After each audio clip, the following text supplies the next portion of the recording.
What is up, everybody? Welcome back to Team Fish Knuckles YouTube channel. Now, before we get to Jake's interview, this is the deck list that he used to get top 8 at North Carolina State. And as you see, is another Kyogre, or Primal Kyogre deck, but this time he included a Seismitoad EX, which seems pretty cool because you can actually use Tidal Storm to move the two energies to Seismitoad EX, and actually Grenade Hammer for 130 if you need to.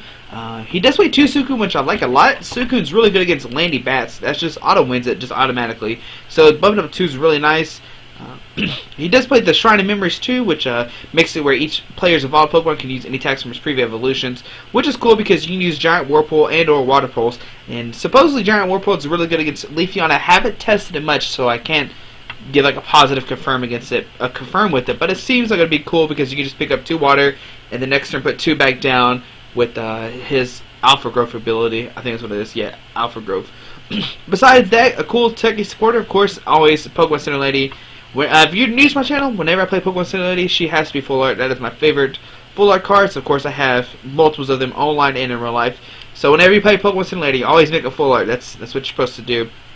But besides that, the deck is pretty much straightforward, and of course it is our, third Kyogre deck on here. But hopefully you're enjoying the interview, and thanks for watching. What's up, everybody? Welcome back to Team Fish Knuckles YouTube channel. Today we're doing another State's question and answer video with Jake Dudzik. And where are you from? Waxhaw, North Carolina. So I assume you played in North Carolina this past weekend. No, I went to Arkansas. Arkansas. I didn't see you there. You must not top cut. Yeah. Okay, where'd you really go? I went to North Carolina State. Okay.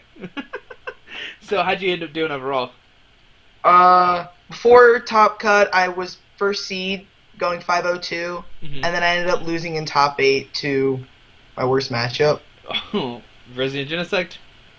Yeah. Okay. Well, before we get into that, what happened to Swiss? Like, what was what you play against? Like, so yeah. Before going into the tournament, I had a friend, a really good friend of mine. We were just kind of looking around, seeing what other people are playing, and my friend goes with Flareon. I'm like, cool. And before the tournament, he wants to play test with Flareon. I'm like, okay, I'm gonna play test my Eviltal. And then I drove through my Eviltal. I'm like, this isn't really working. So I basically just like about it for a while, and I'm like, I'll play Primal Kyogre. Okay. I didn't see like any Verizon Genesect at all. Yeah, it's always a good call when you don't see VG around. Yep. So what'd you end up doing? What was your Swiss like rounds, and how'd you win? Or did you win in like round 1? Well, the first 2 rounds, it's kind of funny. I only played 1 full game in rounds 1 and 2. Both of my opponents were slow, but they were both really good players. Round 1, I went against Christian Ortiz. He just moved to Virginia, and I was like, what are you doing here? You're supposed to be, like, in Pennsylvania. And I'm like, oh, okay. What was he playing? He played Seismitoad. Okay. What? Oh, no, you're good. Keep going. Right. He was playing Seismitoad Slurpuff with the Swampert, and I hate that deck so much. It's a really annoying deck. Yeah. Like, a week ago, my friend Drew Rumble also made top cut, lost in top 8. He showed me the deck. I'm like, what? What? The deck is just, it was so annoying. And in game 1, he doesn't take any prizes, like, really fast. He keeps dead drawing stuff. He gets the Swampert out, like, really fast, and the Slurpuff, but that was kind of it. I mean, I basically got the turn 3 Primal Kyogre, just tried setting up more Kyogres, and went from there. Okay. So. Yeah. Also, what surprised me is that he didn't play Scoop Up Cyclone at all. Oh, he didn't? Which is standard. He played Computer Search. Okay. And I never understood why. He played Max Potion instead. I don't know. I guess that's what he wanted to play. I don't know. It's hard to say. Yeah. So game 1, I had a watch on, and I was looking at it after game 1. I'm like, game 1 took like 50 minutes. And that was kind of it. I mean, game 2, it looked more like I didn't know who was gonna win because he started getting good draws, and then I still had the Primal Kyogre and the Keldeo's out and stuff. So yeah. Okay. So what ended up happening round 2? Round 2, I went up against probably one of the tallest Pokemon players I've ever seen before from Virginia. He was like 7 feet tall. His name is Andrew Walker. He played Mega Aggron. Okay. And game 1, something happened, and I mean, I don't want to go in depth with it, but it's nothing too bad. He misled saying Lysander and targeted the wrong Pokemon. I let him take it back because I didn't really care. But Okay. but I had to call the judge over and make sure about everything. Also, I didn't know that you can't move a DC and another energy from Kyogre to another Pokemon. You can only move the DCE. I never knew that. I thought if you target the water first and then get the DC, you can do that, but I'm you like can't. Apparently. 99% sure you can move the water in DCE. Yeah, that's what I said, but I'm like, whatever. Yeah. I just ended up moving it to Keldeo, so it didn't really matter. Okay. But, so, basically game 1, or the only game, he struggles to set up and benches execute, because why not? Yeah. He did it to get more cards off Colress, and let me be honest, he actually got cards off Colress by benching that egg, so... There he goes, yeah. But, I mean, basically, I just set up the Primal Kyogre, and I just go to town, but I'm scared of this, Mega Aggron that he's setting up, but he never gets it going. Like, the only time he ever got it going was this one turn where I hit it for 150, and then just went straight up for the, Raging Hammer, I think it's called, and hit me for, like, 280 damage. Okay. But after that, I got a Keldeo set up, or Kyogre, and I ended up killing it. And then I had to get Lysander for game to target the other Aggron on the bench, and I did. Okay. So that was really it. Right. Game 2, we didn't have enough time, so I ended up winning the match 2-0. Well, there you go. So what happened in round 3? Round 3, I went against the eventual winner of the tournament, also the guy I faced in top beta, Henry Ross Clunas. I ended up winning. I won against my worst matchup, and everyone around me is like, well, his friend before the match, Carter, came up to me, and he's like, what are you playing? I'm like, I don't know. So then, he's like, wait, the Primal Kyogre match was a bad match for her, and I'm like, no, it's not. Then we played out, and I'm like, wait, what the heck's going on? How am I winning? Game 1, like, I literally ended like the perfect time possible, and that was kind of it. I went first, set the Primal Kyogre fast before he brought up a Genesect. He never muscle banded a Genesect early on to one-shot my Primal Kyogre, so that kind of secured me the victory. I think I ended up winning by using Grenade Hammer, but with Seismitoad EX, but I think there was another out other than doing that. I think I just did it because I kind of just felt like it was the better thing to set up, other than, because I didn't have any more Kyogres left. I think I ended up have to discard like a 1-1 Kyogre line throughout the whole match. Get consistency. In game 2, I dead draw, so I scoop early. Yeah. And then in game 3, I think he just dead draws. I think he just starts Lone Jirachi, I think. He gets Ultra Ball for the Virizion and kind of sets up the Emerald Slash, but he just can't set up faster than me, and I end up winning. Okay. So what happened the next game? I mean, next round? Round 4, I don't really remember too much off the top of my head, but from what I remember, I went up against another Seismitoad Slurpuff deck. But it was like, I think this guy's very first states. Okay. He was playing no Swampert. He was just playing the straight up Seismitoad Slurpuff with water energies. And I go up against him in game 1. It was just really weird. When he evolved, I'm not trying to call him out or anything, but when he played down Slurpuff, he never used tasting, like, at all. Just sometimes people forget to do stuff. Yeah, I know. Yeah. But it was just weird. Like, he evolved the Swords into Slurpuff, and I'm like, okay, he's gonna tasting. What? So, then basically, I just get a Kyogre going and move the energies to other Kyogres, and he can't do much about it. I also have the Keldeo Floatstone, so if he tried to laser shenanigans me, I have the counter to it. That's true. And then in game 2, he started Lone Swirlix and Dead Drew supporters and Dead Drew Ultra Balls, and that was it. Okay.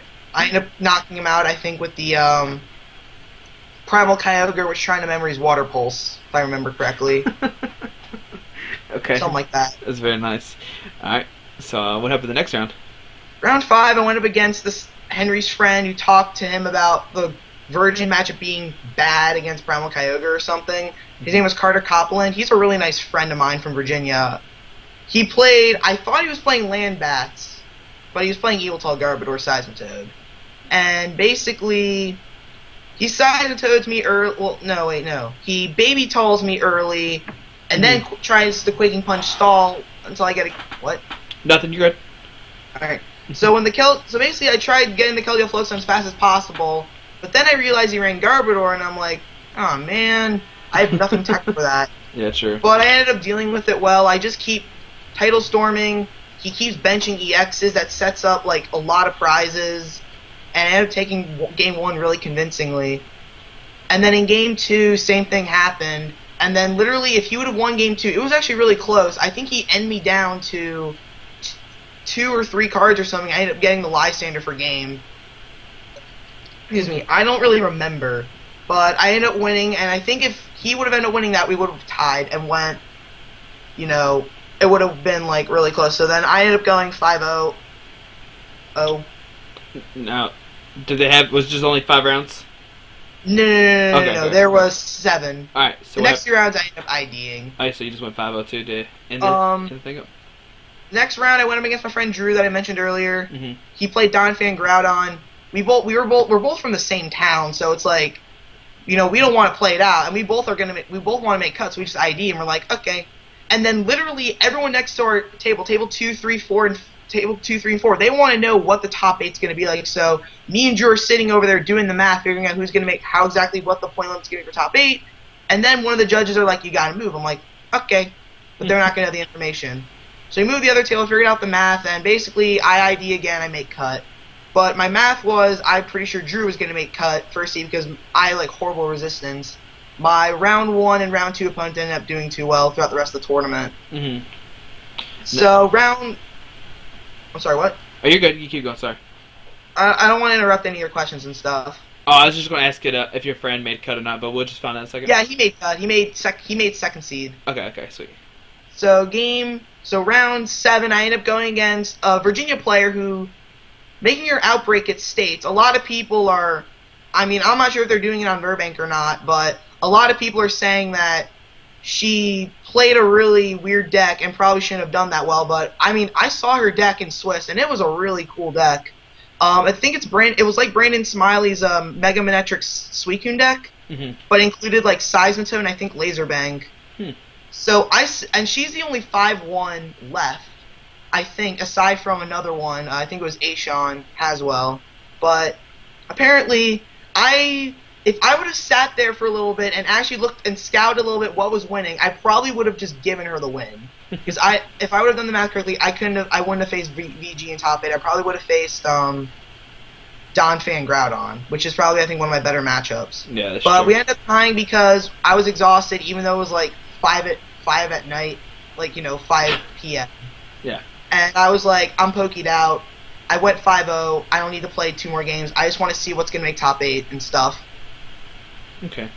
Now, at top 8, you play So against... that was kind of my tournament, the actual list. Yeah. So in top 8, you play against the same person. Why did you end up losing that match instead of winning? No, like in top 8, in round 7, I should have gave them the win. Well, yeah. Because then I would have faced Frizzy and Genesect. Okay. At top 8, did you play the same person again? That's what I was asking. No. I faced Henry Ross Clunas from round 3. Okay, yeah, that's what I was talking about. I was talking about because you beat Henry Ross Clunas, right? Yeah, I beat him in Swiss, but that was because he got really bad draws. Okay, so that's why... Okay, so is that why you lost in top 8? I lost in top 8 because I got the bad draws. But okay. It didn't matter. The funny thing was, he actually had a Tech Mr. Mime in his deck. And I'm not 100% sure if this is right, but there's this YouTube channel out there called Happy Gengar. And I think they leaked his list. I think his exact 60 cards. I'm not sure if they're doing that, but if you want to go check that out, then go look up Happy Gengar. He's local. He's from South Carolina, so go check out his videos. Yeah. I know I shouldn't be sponsoring, but... No, it's fine. It's all good. I don't care. It's fine with me. But basically, he played a Mr. Mime, and he never got it out. And I asked him, after he won the tournament, why didn't you play down that Mr. Mime against the matchup? And he's like, I just didn't feel like it was worth getting out for Ultra Ball, so I need to keep setting up Genesis. I'm like, it makes sense. Yeah, I guess so basically in top 8, I lost both games, and that was really it. I dead drew game 1. Even though going first, I had a huge advantage, and he started Lone Jirachi, but I just could not get a Primal Kyogre set up. Alright, so on your list, you decided to play 1 Seismitoad EX. Why was that? I played 1 Seismitoad EX for one of the dumbest reasons ever, and that's because before the tournament, I expected there to be a lot of Night March because I know nothing about the Northern North Carolina meta, let alone the South Virginia meta, and I always thought it's going to be full of Night March and Flareon. So I just teched in the one Toad, hoping that I'd have the tech for the matchup. And did you end up using Toad at all, or not really? Not really. I had plans for using it in certain matches, but I never use it. Like, I was going to use it in the Toad against Toad Slurpuff just to kind of be annoying, but, you know, when I get down rough seas, it just ends up becoming boring. Like, they're just going to keep doing 20 to me, and then 30 there. It's just, I never really got it out. Okay. Alright, so how many championships does that put you at now?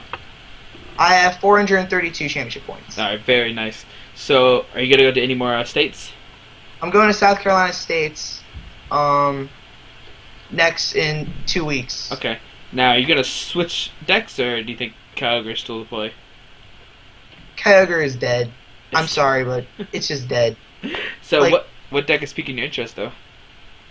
To be honest, I have no idea. I've not played Pokemon in a while, like the past few days. I've just been focusing on school and stuff, and probably focusing on playing video games, so... Yeah. I mean, you already have an invite, so that's it. I have my invite, but I really want that top 16 because, you know, first year master, got to show them that the younglings can rule. That's true. I mean, Max Armitage, I think that's pronounced his last name. He's dominating masters. He's doing really well, and so is Chris Collins. And it's just kind of cool to be like one of those masters that just aged up to just kind of start dominating the game. And I don't understand why people just can't accept that new people coming into the game just got to be this good. Yeah, I mean, it happens, you know? Yeah. Alright, do you want to give any shout-outs to anybody?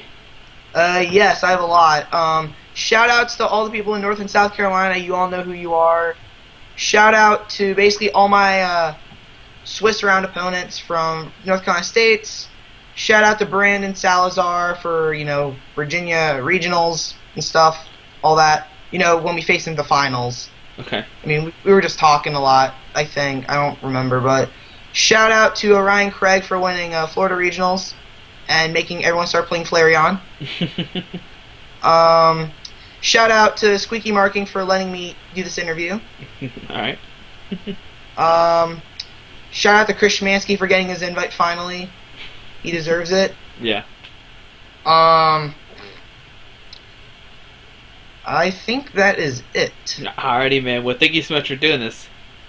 Welcome. Alrighty, good luck next weekend. Thanks. Good luck in States next weekend and all that. Alrighty, thanks, man. Alright, bye. Alrighty, bye.